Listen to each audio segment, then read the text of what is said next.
Okay, hi guys. I just got done doing this. Putting this refrigeration compressor on my workshop compressor. Oh, my legs, Ow, I've been squatting for too long. It's like the third time I've made this video. Anyway, that's the original compressor out of it. I don't know what horsepower motor it has. In fact, I don't know anything about this thing. Other than that, it's under a 50cc compressor and extraordinarily loud. Anywho. This thing, all it needs now is a filter on here, and this needs securing. It's lovely and warm. It's lovely and warm. Now, there is one, when the old compressor was on here, when it shut off, it would shut off the electrics and you would hear a hiss. It would just stop. That hiss is actually the momentum in the motor, as the motor slows down and the cylinder stops moving. Because it's all still turning, of course, it still puts out air as it's slowing down. And that hiss is that air. But on here, when it slows down, this particular compressor puts out its air inside the compressor, like into the housing, where this pipe on the other side, it won't go anywhere. It'll just be an open hole there. Then the pressure in there could just go through this tubing, and this is just a one-way valve. When the pressure in there is big and high enough, that valve just opens under pressure, and the tank begins to fill. That's it. But when the compressor stops, it closes. The air is bypassed through this little tube here, and then comes out somewhere underneath this box, which, yeah, that's all fine, Danny. That's what made the hiss before. But because there is a large volume of air in there, it continues to hiss for about 5 seconds, very loudly. So, but the good thing about that is, it makes it easier for the compressor to start. Even though, on the wiring diagram for this thing, it has a run, on the diagram it says run capacitor, but it's actually connected up to the start windings. So it's just basically working as a run. It's running. The compressor is wired up to have a start capacitor and just standard run. Just mains 440 volts. Anyway, it works absolutely brilliantly. It starts off quieter and it gets louder. As it's getting louder, all it is the echo on the inside. As this fills up, once it has enough pressure and the pressure starts going so inside in here, it kind of starts to echo and kind of resonate inside, and it just makes a louder noise. This thing here was a recharge thing. It's warm too. Like warm. It's cold out here. That was a refill nipple or inlet, I guess. It's not. It doesn't have anything to. The springs I was going to put on it and just have them tightened down a lot, just so there wasn't much play in them. But I made motor mounts for it out of wood.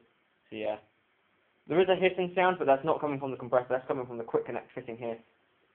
That's just the original airline for it. That now means the second air conditioner I'm getting, I don't have a use for now. So what I might be doing is using it as an air conditioner. I don't know what I'm doing with it yet. So hey. I've got an evaporator coil somewhere, a condensing, I've got an evaporator coil. That is an evaporator coil, but it's a lot smaller than it's for a fridge.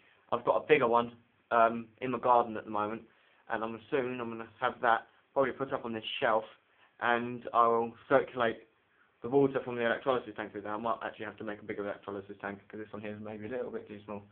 So anyhow, that's that. No big deal, but definitely going to make my life easier.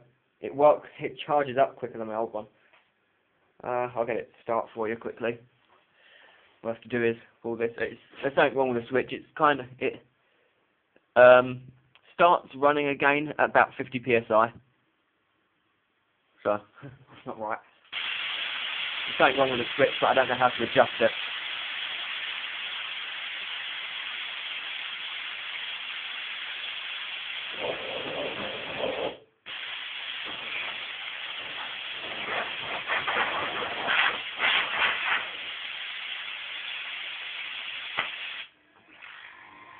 There she goes.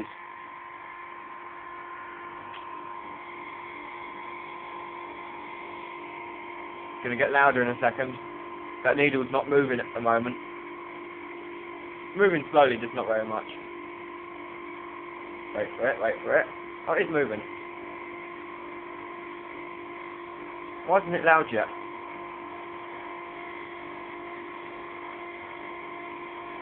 Oh. I prefer that from the old one though. Now you're about... Oh no, that's a weird noise.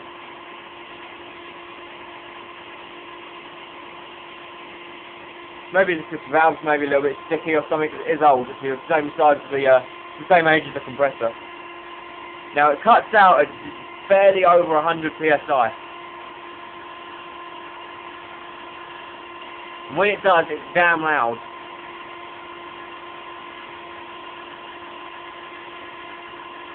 You would have thought that there was an air leak, like the pressure release working, but it ain't that. Go for it. It's going to make me jump on over this.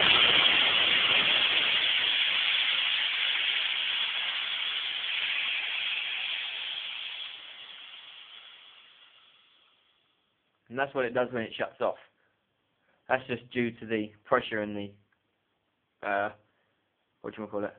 Now you get like a weird, foggy, steamy stuff coming up because it was a hive.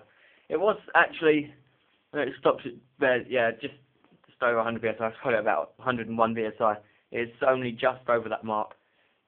But that's what happens to air when you depressurize it. You get like a weird foggy stuff and it's all coming up all around here. Yeah, that better not be smoke. If it is smoke, I'll be very upset. But the wiring's cold, so it's good. Anyway, I do need to replace that. Oh no, maybe that'll be alright. It started to put it down. I made some motor mounts for it out of wood because my angle grind's out of action.